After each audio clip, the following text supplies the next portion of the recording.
Good morning. Good morning. I've been trying to beat this particular mindset in my head that, according to the Bible, Galatians chapter 6, starting from verse 7, whatever you sow, that you're going to reap.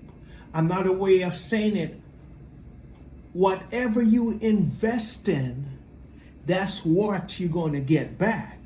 For example, you can't invest in Toyota stocks and reap Honda benefit. No, you invest in Toyota, you reap Toyota benefit. Whatever you invest in throughout the day, whether good or bad, that's going to be your return. So if you invest in bad eating, you can't expect to be healthy.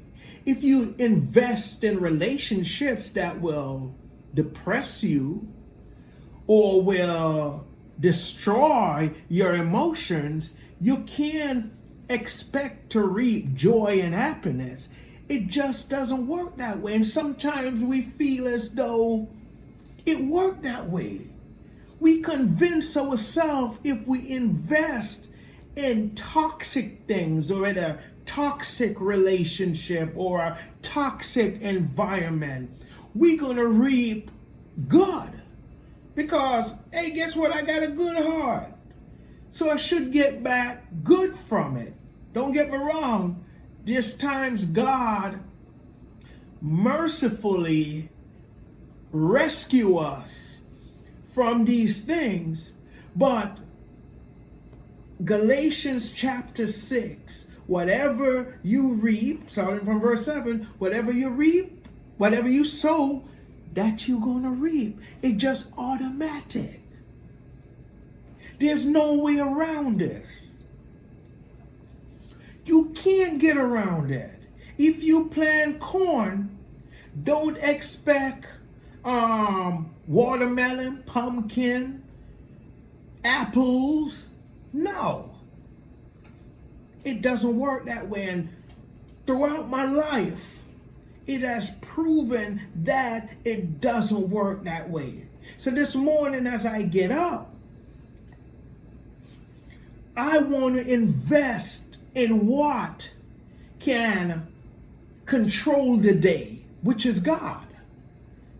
So how do I invest in God? How do I sow to the things of God? Reading my Bible, praying, singing, giving God thanks. You see, that's what I'm investing in this morning. And what do I expect? I expect to overcome whatever would destroy my soul. I expect to have power over toxic relationship. I expect that whatever the day throw at me, whether you hear that this person's sick, this person's dying, the bills cannot be paid, or I've lost my job, or whatever it is, whatever come at me during this day, I already invested in the Word of God. I already invested in prayer. I already invest in things that will, in spiritual things that will give me power to overcome whatever come my way. Sometimes you wonder, man, how come my entire world is falling apart, but I have joy? Sometimes you won't have happiness, because there's a difference between joy and happiness. Happiness is when everything is going right in the physical realm. Your bills are paid, your kids are good, I'm happy. Joy now is that my whole world is falling apart, and I still trust in God and His Word. So there's times we'll be happy because everything is going right. But joy comes when your whole world is falling apart. Just like Job. Job heard that his children died, he have lost his riches, he's sick, his wife turned around, who's supposed to be a helpmate, a support to help you through these tough times. His wife turned around and said, why don't you curse God and die? She never said that when everything was good, because she was happy. She was very happy. You know, there was the richest person in the land of Oz. So his Job wife was extremely happy. So now, when everything, children died, riches gone, sickness, she turned around and said, listen, curse God and die. Because she don't have any joy. So everything has to be right in her life for her to give God thanks. So here Job turned to her and said, you speak like a foolish woman. The Lord give and the Lord can take it away. That shows that God control everything. God said promotion come from him. So you may be doing everything to impress the boss, but guess who gets promotion? It's God. So God can control everything that goes on in your life because he's sovereign. He has power over everything. You see, Jesus calmed the sea. Jesus was sleeping in the storm. And in the midst of the storm, he walked in water. So the point I'm saying, like, I want to invest in God. Because I already know what the return going to be. You see, if I'm investing in Google stocks or Apple stocks, I'm not sure what the return going to be. If I'm playing the lottery, I'm not sure what I'm going to get. But when it comes to God, it's a guarantee. As a matter of fact, God said, try me and see if I won't open up the windows of heaven to you. John chapter 15, he said, if you abide in me and abide in my word, ask what you will and it shall be done. So here God is saying, God is waiting for you to try me. As a matter of fact, you know that bully that we usually be fearful of in school? The bully is saying, listen, try me and see what happens. So we dare not try that bully. But God is saying, try me and see if I don't pour out my blessing on you. Meaning, be faithful. How do we try God? Exodus chapter 20, the first commandment in that. Love God with all thine heart, all thine mind, all thine soul and strength. That's how we try God. God said, try me. Try to love me with everything and see what happens. Guaranteed.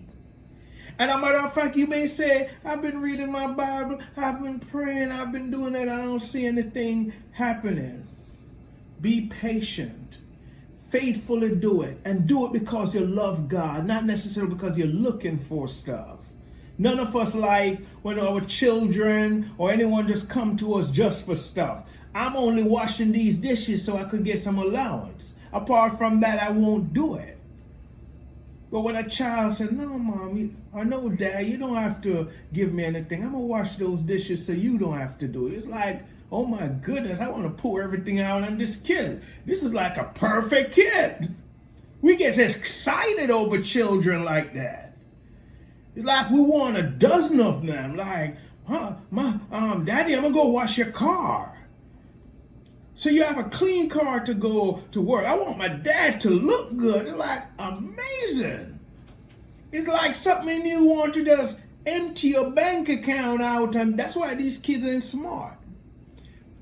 They don't. If I could go back in time, I say, Mom, Dad, man, I just want to clean the entire house. I just want to do, because I know it gets to the heart of the parents, but that's beside the point.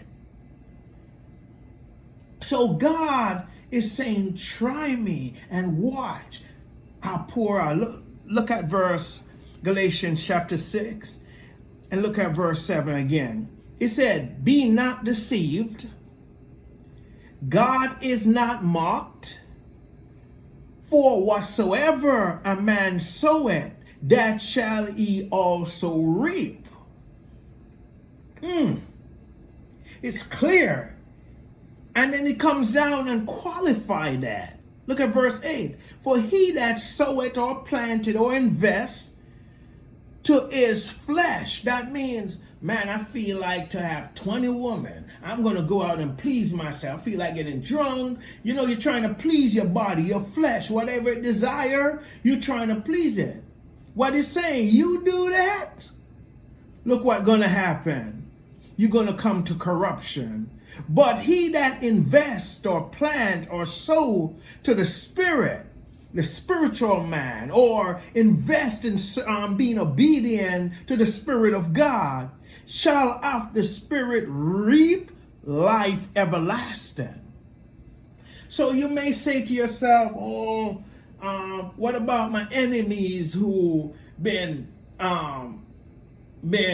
just making my life hard, or I have a husband or wife or children who makes my life difficult after pouring out to them, sowing into their life, and I'm just reaping heartache and pain. Take in mind that they are sowing too. They're sowing heartache and pain and all that to you, whether it's a co-worker, whether it's a manager, whoever. Guess what? They're going to reap too. And while you being patient and doing the right thing, honoring God, being in your word, singing and giving praise unto him, you're going to reap also. You both going to reap. Only thing, one who's doing the evil going to reap corruption, and the one who's doing what is godly going to reap life everlasting. And you're going to have life in abundance. You're going to have that joy. You're going to have the tools and the power to overcome whatever will destroy you. That's what happened when we invest in God. But look at this. When you invest in a donut a day or 2 donuts per day, you don't see that waistline coming on. But after a few months or so, you say, man, this shirt can't fit. And you wonder, like, when did this happen? You see, at the moment, you didn't see stopping at Dunkin' Donuts on your way to work every day, twice a day. And those iced coffee was taking up residence in your waistline. You didn't see that, all that dough and sugar. But after a while, the resident saying, hey, I'm not gonna just hide in your waistline, I'm gonna pop out. And all of a sudden, you start to look like a donut. But it didn't happen the first time you ate that donut. But over time, this is what happened. So now, even the person that works out, they've been working out, they don't see any changes. Like, man, I don't see my muscles getting any bigger. I'm not losing any weight or so forth. And when you're working out, your muscle is saying, man, this person is burning me up. This person is killing me.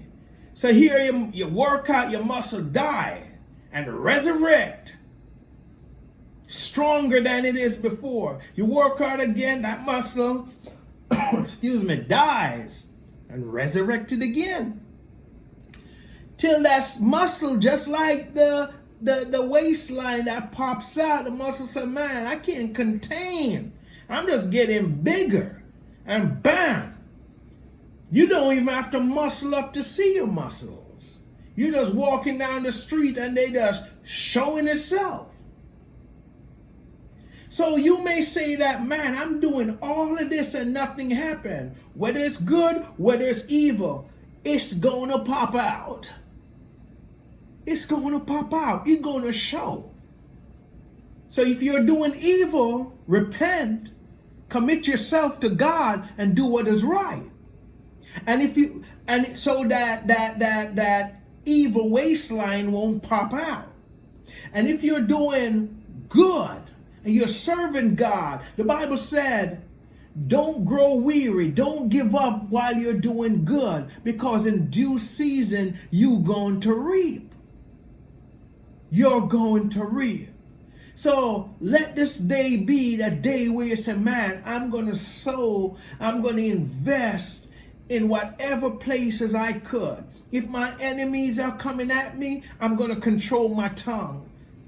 If my kids are driving me crazy, I'm going to pray and ask God for strength and patience to do the right thing. But I'm not going to get in a state where I'm invested in things that depresses me. And you're going to find that you're going to be victorious. It's a given. It's automatic. And I have to add one last thing. You see, if I'm barbecuing some chicken or putting chicken on the grill, and I take these procedures, I take a fork or something sharp and bore a kind of hole in those chicken thighs. I season it very good and well seasoned. Then I put it in the fridge for a few days, or if it's in the freezer for a month, and take that out, thaw it out, heat up that grill. I like to slow cook to probably 300 degrees or 275, and let that sit on the grill maybe for 2-3 hours. And at the last minute when I'm done, I pop up that grill to as high as I could and let it get a little color to that chicken. It's going to taste good. It's going to taste good. Even though that could be subjective, it's going to taste good. It's not that I'm doing that. What I'm doing, I'm just applying certain steps to this. And it comes out where you get delicious chicken.